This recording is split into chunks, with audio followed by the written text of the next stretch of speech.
ای پدر با قامتی پیران بالای اثر، در دلت امید تو در لبم موجی دعا، قامتت میلرزد و بگشادد و دستی دعا، هر سحر در راه فردا میگسلانی مرا. قامتت میلرزد و بگشادد و دستی دعا، هر سحر در راه فردا میگسلانی مرا.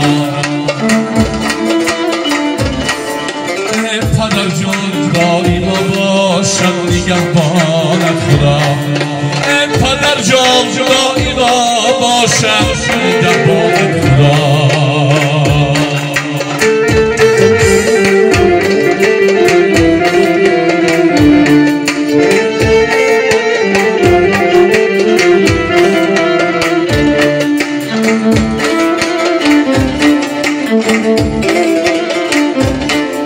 ای پدر از کودکی دستی من و دستی تو بود، خنده ای طفلانه ای من، خنده ای مستی تو بود. پیشی چشمم از همه زیبا خدو بستی تو بود، دستی من بر دستی خود می بردی من را هر کجا.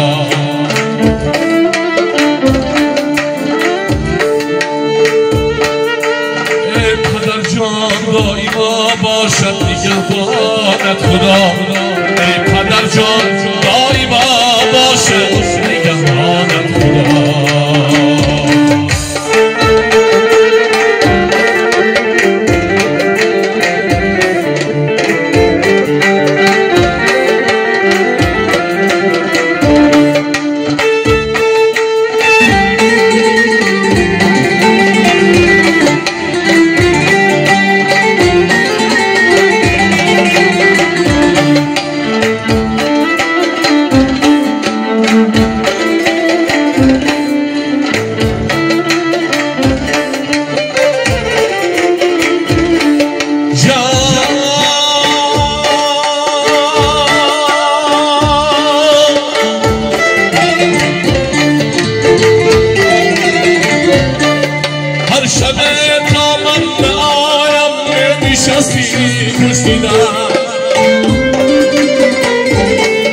با دعایت میرسم پیش تو هر گه سفر،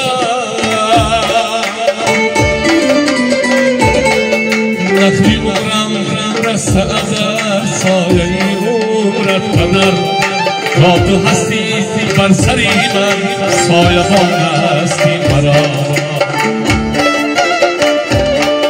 وقتی عمرم رسته از سایه عمرت پدر، تا تو هستی بر سری من سایه بان هستی مرا.